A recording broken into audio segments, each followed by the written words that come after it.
Te wholofa ma whatalafa tu sa mole atu no pele nei fo i taeao fou. Lei fo mai e whanunga le leo nei fo i aso mata mo fie mai le li. I le suafa maua o tātou whaola Iesu Keriso. Te whatu lima toi lau po kalame o Malū taeao faaleagaga ia te o sa mole atu no pele. I le nei fo i aso Malū le alausu fo i le nei taeao Malū fo i whaamalosi. Ia o le taualunga fo i o tiute mawhaiva o nei aso, o le aso muli o le aso. I le whianga iai o si o tātou atu nuu mga aluenga. Ia e mese fo i o so se whaiva alofi a aolo o tō ngā lue mpūna no wai. Mā lo whai o le whaiva, mā lo fo i le tautua i le atua malona whina ngalo, mā lo le tautua ainga, mā lo le tautua nuu, mā lo le tautua i kalesia. A o le aso fo'i o whapena o na taualunga ai le whaamnatoina o le vai aso ngana Samoa i Aotearoa mo le atoi le whaamalo i kalesia o a onga o kampani o whaalapotopotonga o so o se ulupu lava lo latou whaataua ina le ngana Samoa i Aotearoa ma lo whai o le whaiva, ma lo whalau ne vai aso ai alava le sangisangi fia o si o tātou atu nuu.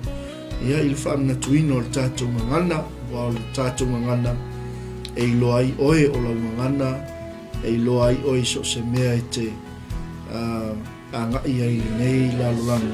Ia o le tātou ngangana, ia e na te moliina i tātou o le tātou tamalianga o le tātou tofi mai le lii. Ia e ilo a le Samoa i lana ngangana, e ilo fo i le Samoa i lana tū malanga angai whanua. Ia o le whaaloalo. Me lea ia mole atu le whaftaitele i au auna le tua le au whainga ruenga o lo matou ngā loe fo i le Missional Global Kingdom TV ma lo whaftai le taupati mai fo i neva yaso lea ua tātou waulia mai malumanuia i le alofa maleanga le leisi si eso tātou tāpau siri langu i ia le tua whaftai le li ilan whaamalolonga ia whaasosoa mai ata i tātou i le aso mle aso. Ia o mwhai ai o na whaawa wina, tātou wala wina, e maise o tiute, o whaiva, o lo whapena o na whenga iai tono a inga, maise tau singo a kalesia, Malū i eleli, e whaftai atu fo'i tātou a inga i lungo benga te whailangi, e a inga o le whatuatua, o no lau tau lango, ma lau tau tatalo, ia wale faso ino upo le tua e mese foi o le share ato upo le tua mo tato ainga mfanau e mese o se pele ia te oi ia afai te manuia le upo le tua ia e tatau foi ona tufato le upo le tua na ia tato manuia uma le upo le tua se atu tato fatalofa il tato sponsors o lo langolango ina il tato missiona faftai tele lava lau tau whesoasoani, lau tau ngā luenga whai fo i lewa yaso ma lewa yaso. Ia ua lawa le langolango ina o le misiona o mole ina o le tala le lei i maota malawa e maise o so se toli mano le lei ke lope o lo tātou iai ina ia langona e tangata uma le fina ngano le tua. Se al tātou whatalofa ia i lātou uma lava lea ua pale mai lungo le tātou o nganga nei fo i taeao le sunga i le FAAOLATAGA o le uso au au vai suisala ma le tātou pokalame o le leinga mo tangata uma o au mai Brisbane, Australia whaftai fo'i mo le langolango sua e mese tapenanga o tātou pokalame mai le tātou station i Brisbane i ia le li whaftai atu fo'i le tinai a vasa ia o le tatalo ma le tātou tapuai manuia ai fo'i le ngā ruenga whaftai fatalo fat fo ia Immaculata fatai mafuta man le taeao ia manuia fo ile fianga ia mafu fuanga le yaso lani tawita ma lol sei fo manuia fatai mafuta mai ia fa manuia fo ile tu ile fianga ia ma singa o le ne yaso solo fu yoni ia fatalo fat fo le uso au so le lia au solo fu yoni fatai fo ile au mai le taeao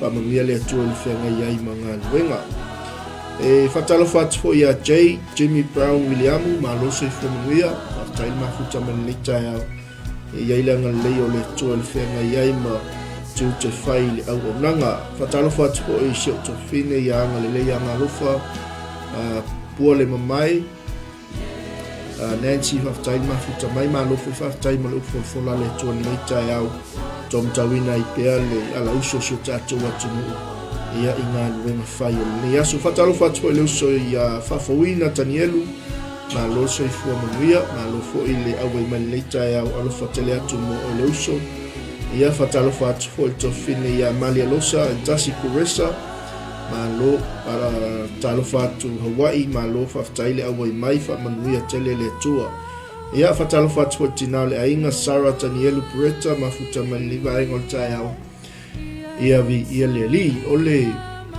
tatou Malū taeao faaleagaga i peuna silasila mai ai le taeao o le FAAOLATAGA mo OE o le FAAOLATAGA ua uma ona tapena i keriso Iesu mo oe maʻu mai tatou uma ina ia mawhai ona tatou uu mawina ina ia mawhai ona tatou taofi mawina le FAAOLATAGA ua tutuulima mai e le atua mo i tatou ina ia auani i toe lusi le tatou FAAOLATAGA i ia le alii ia le aua e silasila mai lunga o tatou polokalame o tatou tusilina e faisitele i o afionga le atua o loo talanoa mai ai lana FAAOLATAGA mo i tatou ia ai manaia tatou talatalanoa muamua i le mauna o le Roma 5:12 ia o loo momoli mai ia te i tatou le paʻū o le uluaʻi tagata lea ua fai ma faafitauli lea ua fai ma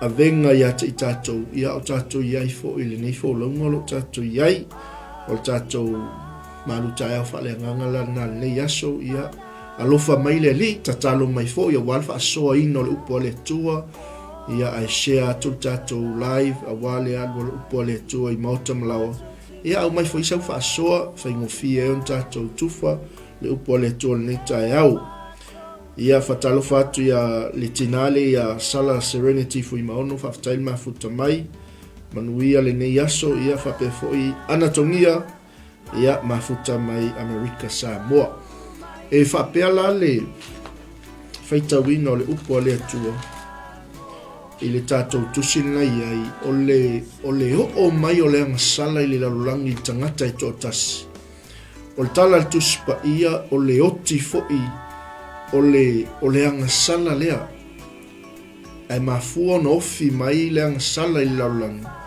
ona o le tagata e toʻatasi lea la ua o'o mai ai le oti ua le totogi lea o le agasala ua o'o mai ai le oti tagata umalava auā ua agasala umalava tagata i ia le alii o le faafitauli ogaoga la lea le tatou te feagai mai tatou taimi lenei ina ia mafai ona tatou vavaai po le a se tali le a se fofō o le faafitauli o loo tatou iai pei ona agasala o le tagata e tuatasi ma ua o'o mai ai lea ua o'o mai ai le oti i tagata uma lava ma ua agasala ai tagata uma o ai lava e fanau mai luga o lenei foga eleele i le manava o lona tinā e fanau mai ma le agasala ia le alii ae faitaula le Roma na sumalua fai mai o lenei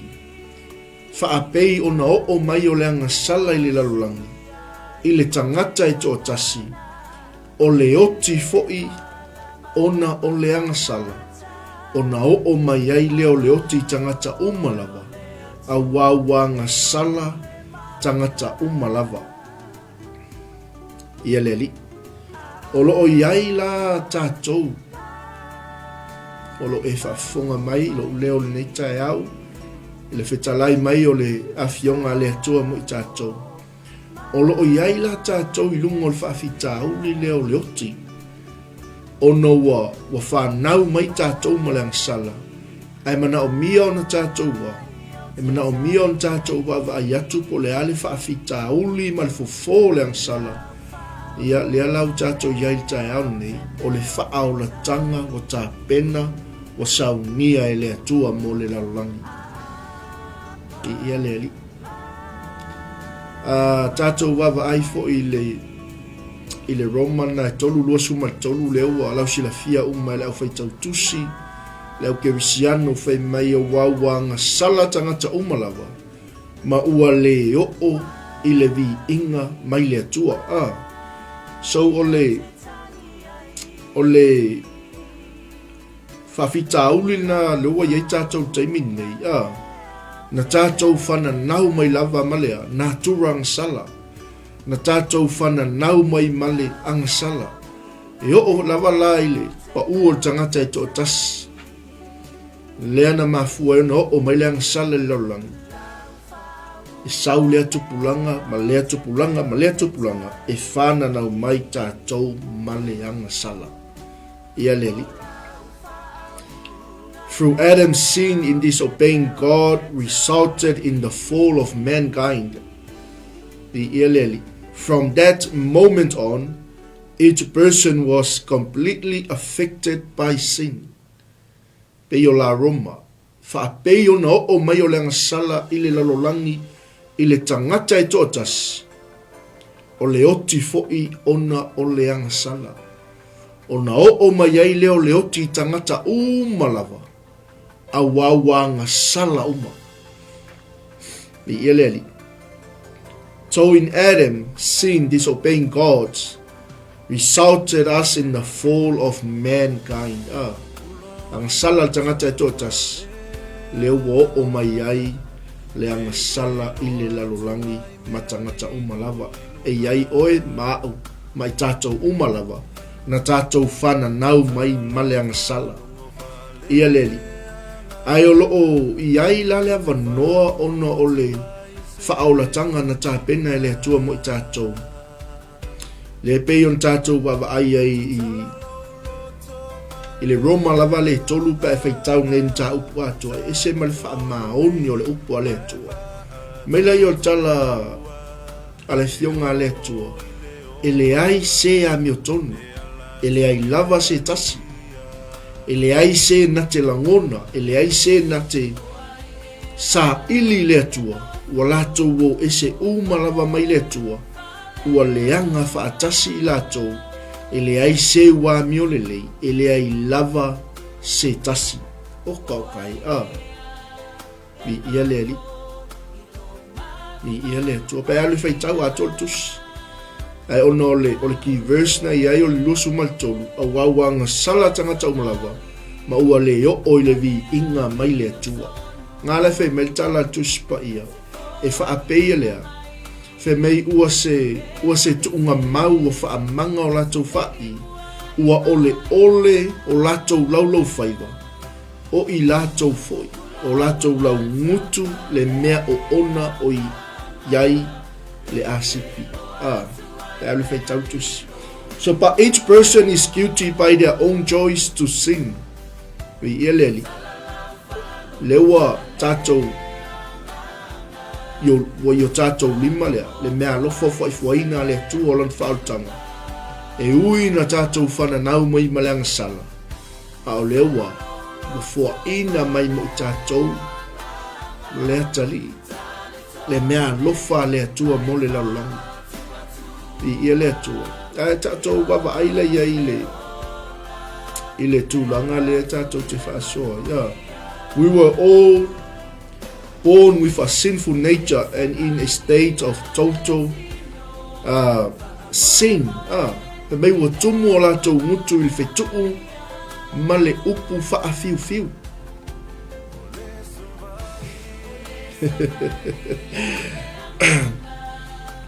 O e wa ai tangata whapena le taimini. E mana o mia le laulangi le FAAOLATAGA. Wa umana to poina e le atua. Wa umana to whaina e le atua i le amatanga e le whaavaina le laulangi. Mai ua tele wa vave o latou waea e sa saa i le toto. E whaitau ngei le Romana e tolu. Wawanga sala tangata umalawa ma ua leo o i le vi inga mai le tua. Le la tātou te wawa ai te mini whemea Fe mei ua se tuunga mau o whaamanga o latou whai se tulu. O le upo tu spaia. Fe mei ua ole o latou laulau whaiva. Fe mei ua tumu o latou wa iai o latou lau ngutui mea o ona. Mei ua tumu o latou ngutui lea il fe tuu ma le upu whaifai. E le ngata ilea ua tele vavave o latou vai e sa saa i le toto. Ia, nai te moli mawina sa moa le alu al fasio tangata le o iai taimini nei pe o se mea noa i si o tatou watunu. Ia leli. O pe o se mea fua i tangata lea le whaao o le oti le tangata. O i tatou te iloa ai e mana o mia le FAAOLATAGA e le lalolangi. Praise the Lord. Ia leli. E le ngata o te le vavave o latou vai sa saa le toto. Ai le ngata fo ilea, fe melta la tuspa ia, fe mei oi o latou wala fo ilea, le olo palaina ma le puapua ngatia. Mai o latou le iloa fo ilea lo le manuia, e le lava so latou e matau ilea tua, oka okai. Pe a le talia e tātou le whaolataga, le whaolataga mo oe. The salvation of God for you and your family. Amen. Nanga lea laua, o lea ua result, o le taui lea o le pau o le tangata e totas, o mei lea sala i lalolangi, ma ua anga sala tangata umalava, ma ua leo o le vi inga i lea tua. Ia lea li. Me fai lau na e vava ai wha lea nganga le taimini nei il soifuanga le tātou te iai, i so se atu nu o le nei lalolangi. Wale ai asea. Wale ai ase se atu nu o le tutupu ai mea i le tala noa me tuspa ia. Alu o le toto masaa. I ia le li. Alu o le upu fetuu ma le upu wha fiu fiu. Tau wha leanga. Wha tupu le masenga le va uso. Le holo palaina ma le whaapuapua ngā tia ino tangata. I ia leli. Fe mei ua wha ole o latou laulau whaiva. Wa tumu o latou, wa fe mei wa iai o latou lau ngutu o mea o ona. Amene. I ia leli. O mea la ia le ua whana nau mai ona o le angasala. O le tangata e totas. Lea la ua fisanga ia i loa tātou ma lea. Ma le toa sā o le tua, wha masinonga le tua, o le taui mai le tua ona o le angasala, o mai ai le oti, o mai ai le whaasalaina, ma ua le iai ai sea, so o tanga wawara lata le tangata ma le tua. I ia le li. Amen. Ar whaolataga mo o le taeao nei sa mo lo atu lo pena. Talia Yesu i lo loto. Talia Yesu i lo finangalo. Whanofo tupu o ia i lo loto. Talia ila na whaolataga. Mai le mulmau Ioane. E lea lo atu lava se tasi tama pe a le ui mai a Yesu Keriso. O ia o le ala. O ia o le upumoni. O ia o le ola e whaavavau. Amen. Lea lau tātou angasala ma ua whapena ona o mai le tau i o le angasala o ti tangata uma fe maila i o le muli mau o le apostolo Iakopo pe on tātou whaitawina fu te leo taina. E le ngata ua whaafanoina i tātou i le angasala. Fia ngai tātou malea whamasinonga le tua. Lea la whemetala tuspa ia le mau ala apostolo Iakopo. A wao se tausi le tula fono uma. Ai angasala i se metasi ua nofo sala ia i mea uma. A wao ia na whetalai mai aua le mulilua. Ua whetalai mai fo i le tua aua le fasio tangata. Ia lea li. O le winga la tala ta malo a fai e te mulilua. a fai e te le muli lua, a fai e te le muli lua, a ua e fasio tangata, ua fai oe masoli tu la fono. Ua nofo sala oilea, ile tu la fono, i ele li. Praise the Lord. O na o mai ailea ole oti. Pero na moli mau maile apostolo le kalesia e kolose a ole la au e lo aile le lei maleleanga. Au e te ai ai. Au wao le aso e te ai ai. E te oti ai lava e whaamau. Amen. E alfo i maua i luma le kenese e lua fai po suma fitu. Lea na whaatonuina i e le tua atamu. A le whawhitau i le ustai atamu. Le ua o mai ai. Le oti i le lalolanga. Ma le whaasalaina o le lalolanga. Ma le whaawhanoina o tangata uma e le talia le FAAOLATAGA a le tua mo le lalolanga. Kei lana i vaenga mwhai ona tu whātu ma o el taeao nei e mwhai on tātou wawa ai e.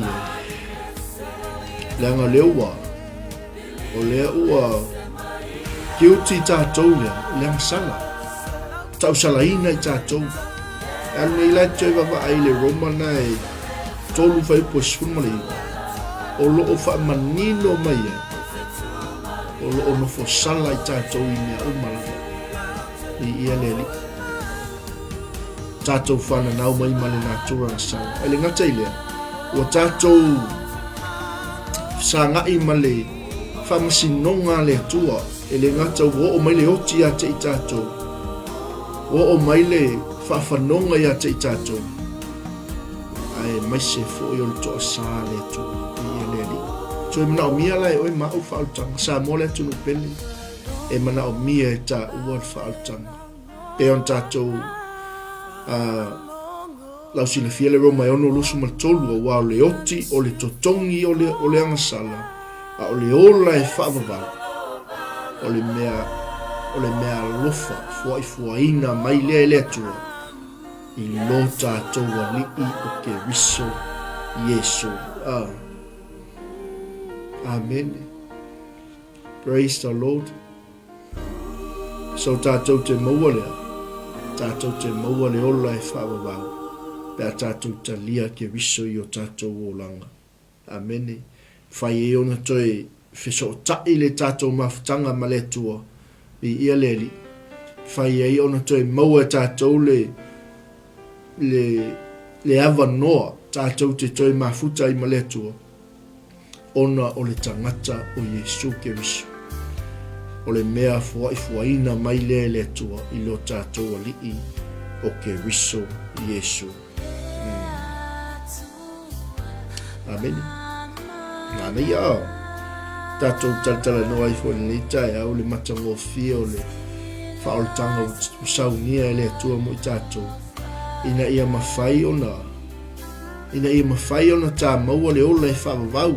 Ina e whai mai e le tala tangata ale o Roma. Na ia maua e tā ua le ola e whaavavau. Wa o le oti o le totongi leo le ansala. Whanau mai tātou ma le ansala. Whanau mai tātou e le aso e toi oti ai. Ai o le talia e oi ma o le FAAOLATAGA. Pe ona whai mai le tala tuspaia. A o le ola e whaavavau. O le mea fuaina mai lea e le atua i lo tātou a lii o Yesu ke riso. I ele. Praise the Lord. O le iai tātou i lalo lea. Ma tā upu o le whaasala. I ele atua i le tātou tā upu le tāpu lawa na i lima o tusara. Pe al te wawa ai le whai upu sifulu ma le balu. Wanga i lalo. O loo tala noa mai ai lea. O le iai tātou i lalo ma tā upu o le whaasala. Amen. Ina ia mawhai ona tātou malama lili. Awane i pongi sā o e ma au mai tātou uma. I le mea lewa iai tātou. Ia ngawa o mga waku le lisi ke le. a whai o iei tangata o tumola tō mutu le whetuu ma le upu whai mea o ona le ngata I lea ua tele me leanga o saa le toto ia e mana o mia e tangata nā I whaaola whaotanga ia le tua papela le whai upu ngā sumal valu le tusi lea Roma 5 le tātou te ia whai mei ua whaalia mai fo I lea le toa sao le tua mai le langi le a mio whaale mata ma le a mio leanga umalava tangata o e tā ofi le upu moni ma le a mio le tonu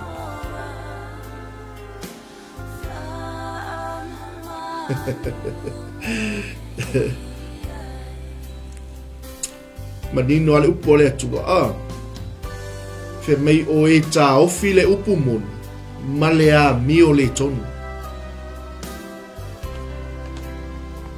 le alawa wa whaalia mai fo I le toa sao le tua mai le langi I le a mio whaale mata tangata o tā ofi le pumoni ma le a mio le tonu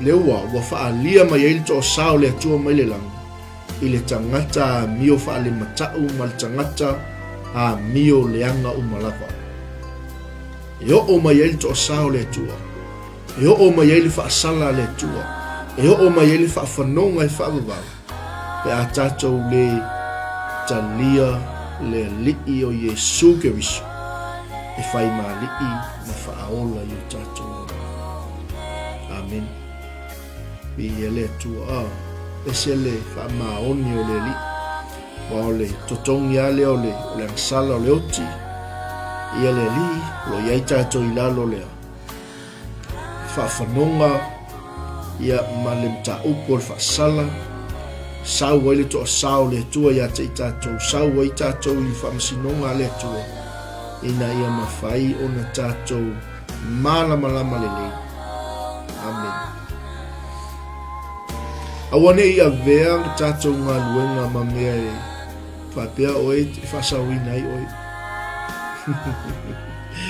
ele whasawina wo tātou to anga lotu Hallelujah Amen e o la Paulo ele o ngā luenga ne I mita se tas ai tau lava le sa tauro o ke riso lo wali I ele ali ai alfu ila tilo le mau le perfecto Isaia ino whaatono ele tua perfecto Isaia toi fo ile no fe mele o Isaia Israel o I mātou ngei e tusa malea ma le mea leanga I mātou uma lava o a mātou a mio tonu uma e tusa ia male I o le ma le kelinga la unga I au na le atua o tātou a mio tonu e pispisia pe o I o le ma mele yo Isaia le hai e o fo ia mātou tusa I mātou ma mea leanga malava o la mātou a mio tonu e tusa ia ma le I o le mai ua mamai mātou umai pe o lea e pei o le laula au e meila I o tala Isaia ia Israel o a mātou a mio le tonu fo e pei se matangi ua le lea ai mātou amen ele o ngā luenga ne I mita se tas mi ia le atua a ole mā ngai I o le sosongi mai o le atua ia te I tātou ina ia mawhai ona tātou maua le manuia le ava noa le ua uman tutu lima mai le atua lana whaoltanga mo I tātou talia lo amen sapo lo kango lo e opo embrace the salvation of God mi ia leli awane I whapei tātou o lo iai ia lo tātou awanoa ono tātou mea lelei o lo iai lo tātou awanoa ono lo commitment hallelujah le ai o lo mani noa ia le atua ia le tau ia matato taimi ngai nga moli mau ai oni o yo tangata manuia o tātou o tangata manuia. Ai se al meu a vea i tātou tangata manuia. Leanga leo o tātou a talia le whaaolatanga o le ola e whaavavau o le mea lofa foifoina mai le atua.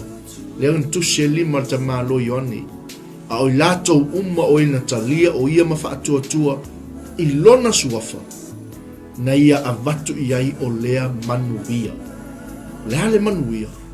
Ia a vea i la tau ma whanaua le atua. A keiroa, a whaau lau whai tau lalo atu whai punga lunga i lalo. Mai leo tala ta malo ioni. O i la tau e leo lea, e leo le toto na whanau ai. E leo le mana o fo o le tino. E leo le loto fo o tangata. A o lea tua. Oka o kaise ngai mamuia. Ia lea li.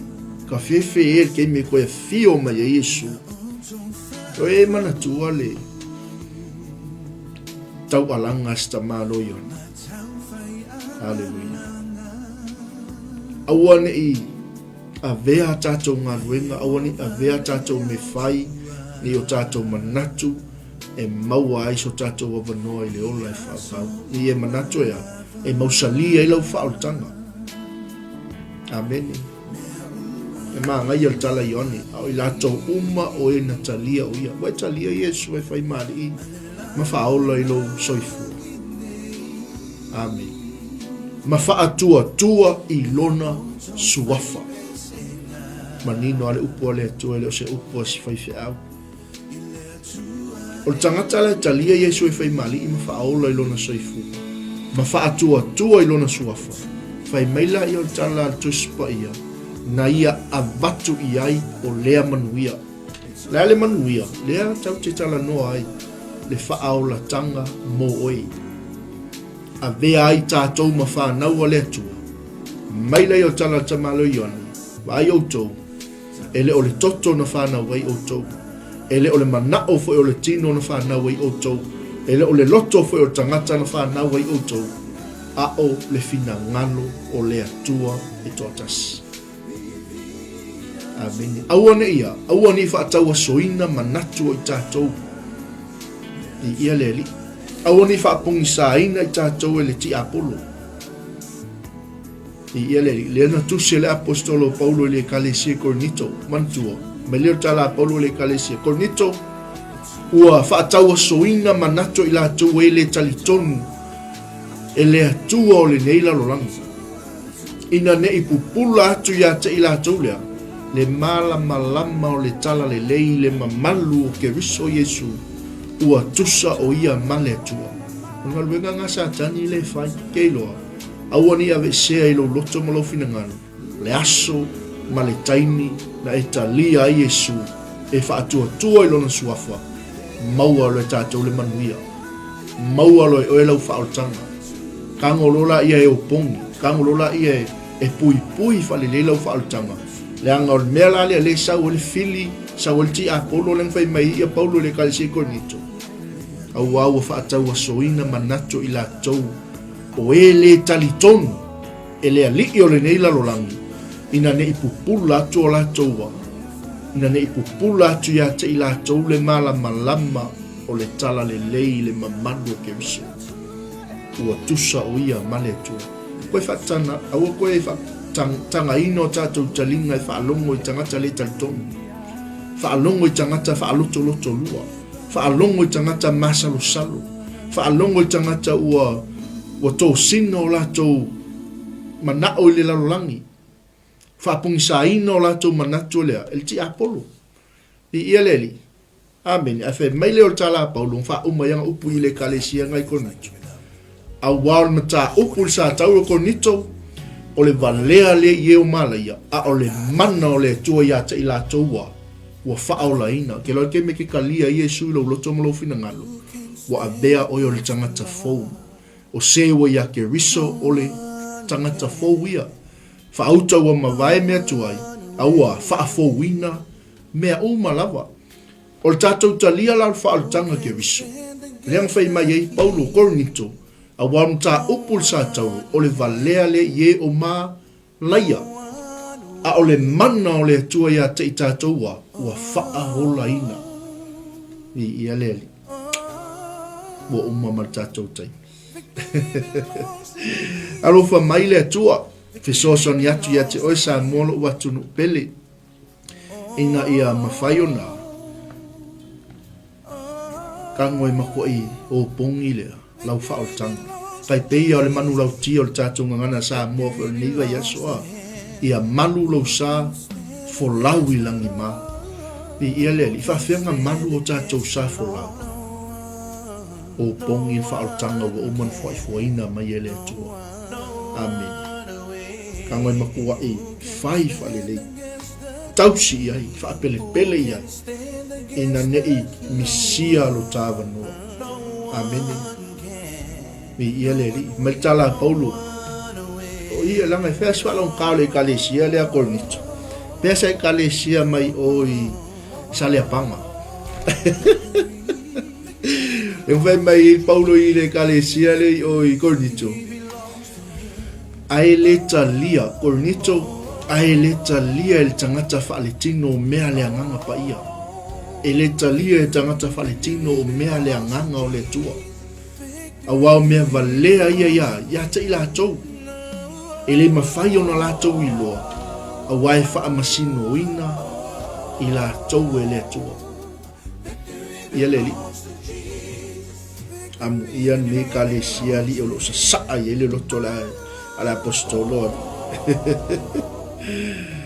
Hallelujah. Praise God. Iho tatou Malū taeao faaleagaga na le aso sosoni mai le alii ia ulu matafolau lana upu mo i tatou lea ua tatou faasoa ai foʻi lenei taeao ina ia aua neʻi galo ia te oe o oe o le tagata manuia. Amene. O oe o le tagata o le atua tatou o fanau o le atua fauma la le mau mantua le faamalosi a Paulo le kalesia i le Efeso ae sila le Efeso lo mataupu e fā laga ia foʻi mo sou taimi vavaai leaga fai mai e le tamālo Paulo le kalesia i Efeso ou te fai atu ia te outou ma ou taʻutino atu lenei mea i luma o le alii. Amen. E whapea uma le whaasoa atu a pokalame Malū taeao faaleagaga Samoa o te taʻutino atu nei mea uma i luma o loo alii. Amen. Ma ou moli mau atu ia te outou le whaolataga lea ua uma tutuulima mai e le atua mo tatou fai mai lai o Paulo aua tou te toe sa vavali whaapei o isi nuu whaapaupau o e sa vavali valea o latou loto fai mai o loo ua whaapou liulingia o latou mafaufau o li liu e seina i latou lea i le ola o i le atua ona o le valea ua ia te i latou upu ia le tamāloa pea le ke vavaai le Efeso na e wha fai mai ua mahaa o latou loto ua latou le lagona se mea ua tuuina atu i latou ia i latou lava i lea i le whaamataitu o e whai mea leanga uma lava ma le tuuina nau i ai. Amen. Mea uma ia sa tatou o mai ai i le ai seisi e le iui mai nei mea ai whaafetai i le atua o le na whaata maiina i tatou o le na talia i tatou ono o tatou loto maua lalo na si ai lau aao ma tatala to ai lau loto Yesu ulufale maia o te talia nei o e whai male i ma whaola i lau. Amen.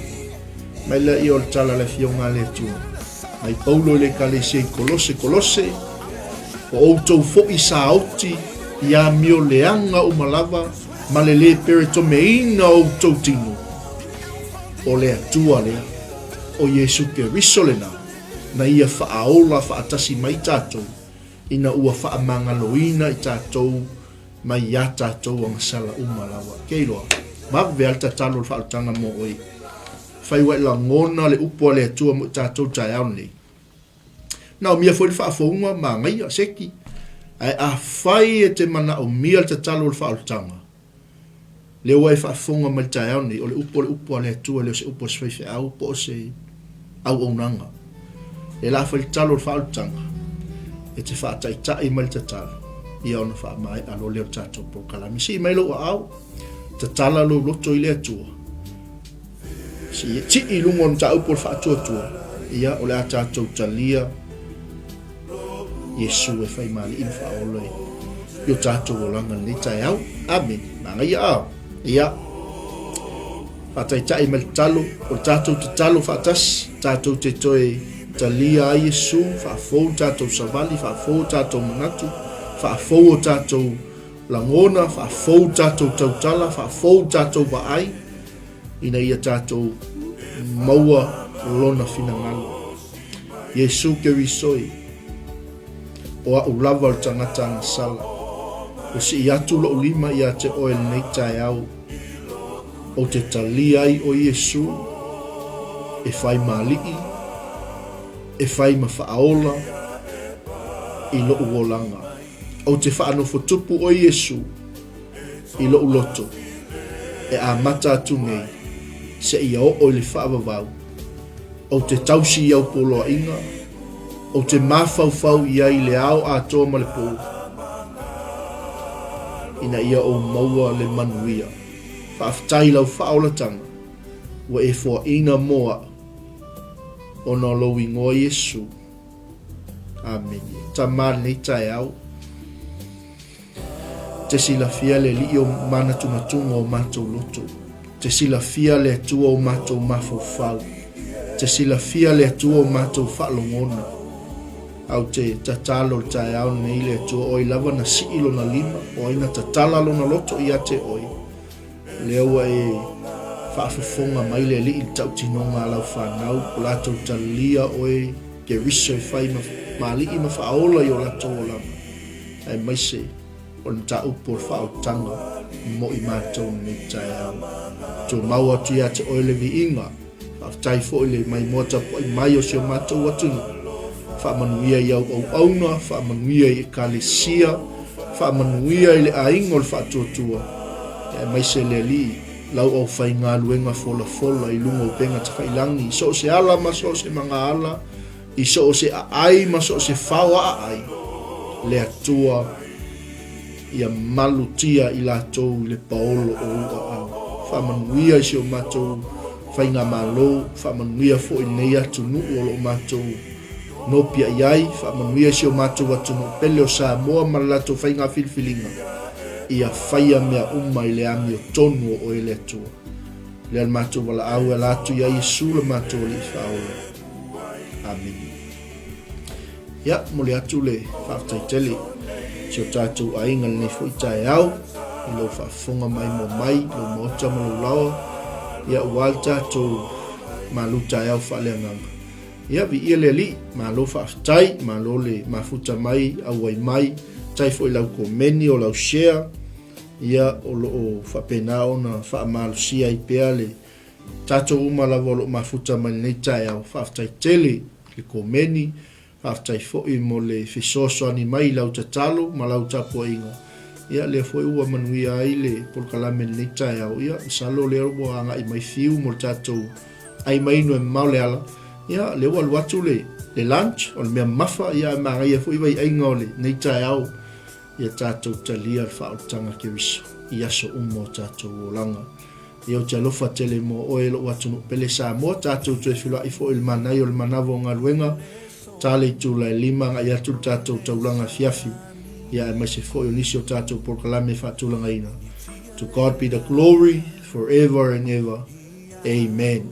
Aoni ngalo ia o loo maua o loo maua pea lea wanoa mo tātou malanga Israelu ia pa e fia malanga na e fia soli tūlanga vai o tātou li o Yesu Keriso le Jerusalema le aipa ia whaafsota i mail tātou au nanga ia po wa unei pea o iai se fuafuanga e te fia malanga mo Israelu e te tali tonu i me whaia e le atua mo oi e te tali tonu i whai totoa e tatala e le atua mo oi Malū ainga.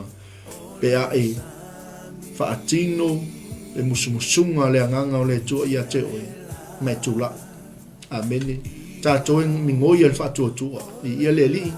Tātou e ustai le mea ua whitalai mai ai le atua. O le tausanga nei o tausanga o manuia i ia le li tātou talisa paia whaamanuianga le tu o whaitotoa o avanoa tātou te lei lopol koe avanoa mulimuli a lea ia ai whaftai le li o lo o alofangia ia le tāpenanga o tātou malanga ia o le whasesilanga nā mo tātou alofa mai le atua tātou anga iro tātou ai mainu e maole ala ia mea tau nei la auto auna pasta mai te lofa tele mo auto soifua ai manuia.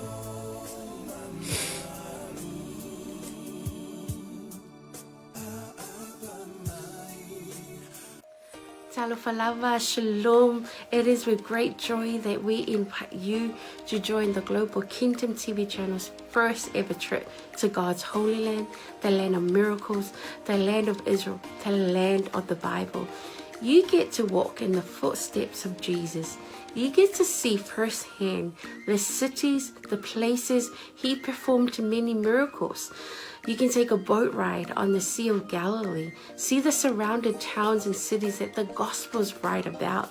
You get to see the places that the Old Testament talks about, the places where King David hid from King Saul. You will see the Dead Sea, the lowest place on earth. You get to visit Jerusalem, the eternal capital of Israel. See where Jesus taught the scriptures from the temple. You get to pray at the Western Wall, a remaining of the temple. You will get to see where Jesus was once buried and realize he's no longer here because he has risen and he is alive and he's soon coming back for you and I. The journey to Israel will affirm your faith in him. It will confirm the teachings that we read about in the Bible. It will give you a deeper understanding of the Bible. It will help us in our journey of faith here on earth. And I encourage you, take this journey. It will change your life. It changed mine. God bless. Shalom, shalom. Talofa Samoa na tunu pele. Ia fa talofa antu le fiafi ngo su ala ulu le fo matamoa sa longa i fo fanga i Malū. Ia ile tausanga e tasi le lua afe su fitu male lua su valu ia sa ia sa no malanga tua i 𝚟𝚑𝚍 sa mo la tunu pele o te faftaile tua na vano le lei ia tonu fo lo ia te o se la ngona fa pena na e fia lu pa ia pro no le tua ia ele se taimi o e talu fo ile tua mo se taimi ia le mi le lua afe lo lima lo fa pena na ia fa mo le tatu malanga ia fa te fi malanga mai lo ainga pa ia se noa o te fia ia se la ngona sa ruitawina ilo tangata ino tu mo vai le mongo olive ia lo ia pe fetanga le tua le malile fio fa lua mai o Yesu Kristo ile la lorangi le mai o le fio mai o ia ma tu vai on ao le mongo olive e fa fia ngai ma le malu fo ile samo a fia loa tili nei lava a mea matango fia na faia le tua na tupu mai o le atupu fo ia lo no le leile tato te malanga tuai ia 𝚟𝚑𝚍 awana ingalo ia te oe whamnianga le tua ia o lo ta tia yo ta lima ia o ta ua la valo ia i fuafuanga whafsotai purenga le tato Global Kingdom TV ia mapuki e loso o vanoa awana ingalo o se fianga telefo ilo nei tangata o nei le tasi se saito lo whapena o na tala no matus pa ia o tausanga umalawa e aloi malanga lo whailoa mai e au la tau o le whapena archaeologist o le maua le vaenga ma le vaenga o le mea na fia ile nganga ma mi sia i nupa ia Samoa ta pena le lua afe lua lima o ina te lo polo to e tūl maunga olive ia e fio mai lo mai Yesu kusanga ia le fungia le tua whamanuia fuafuanga ma plan mai le nei taimi se ia o atu le wha moe ona o Yesu.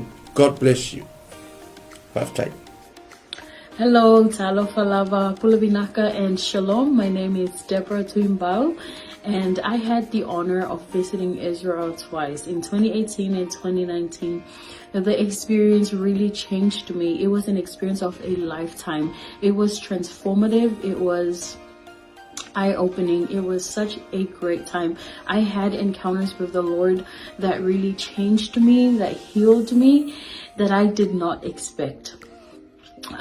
it's one of those experiences that you have to go for yourself, to experience for yourself. So if you are planning or thinking about visiting the land, I encourage you to do so.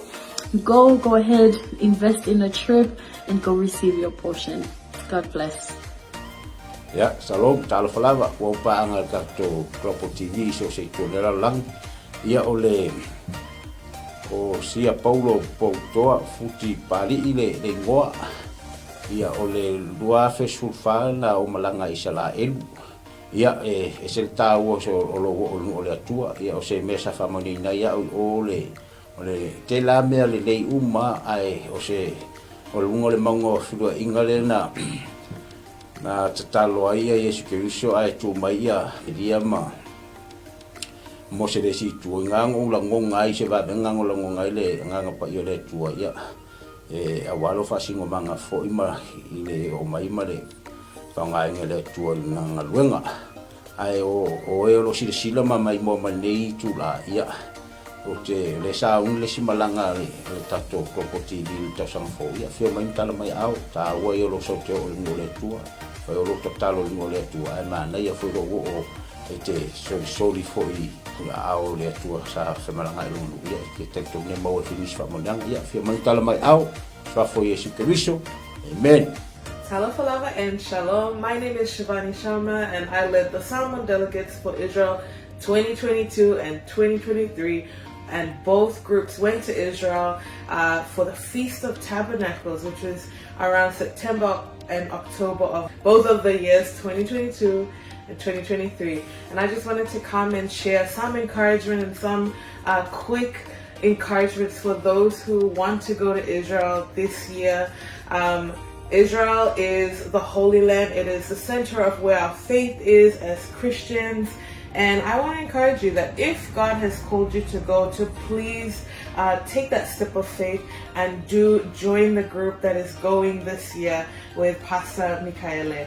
And I want to assure you that going to Israel is a trip of faith. You may not have all the money in the bank, but if God has called you, I believe that the Lord will open the door and make the way for you to go and receive whatever He has for you in Israel. And I'll just share that being in Jerusalem, the city of our faith, the city where the center of where everything happened in the Bible, it's an amazing experience, and there's nothing quite like it. And I can say going to Jerusalem twice, 2 years in a row, it did have an impact on me, and I encountered God in a new and fresh way in Jerusalem. And I also want to let you know, one of my favorite places in Israel to go is the Sea of Galilee. And we know from scripture that the Sea of Galilee was where Jesus did many miracles and ministered during His time here on earth.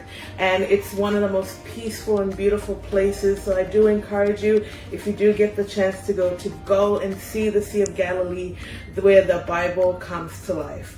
So if you want to have a fresh encounter, even with the Word, when you read the Word, it is so different when you've gone and seen those places where Jesus walked, where Jesus ministered, and even the places where our Lord died and rose again. So that's my encouragement for all. If you want to go to Israel, I believe this is one of those opportunities for you.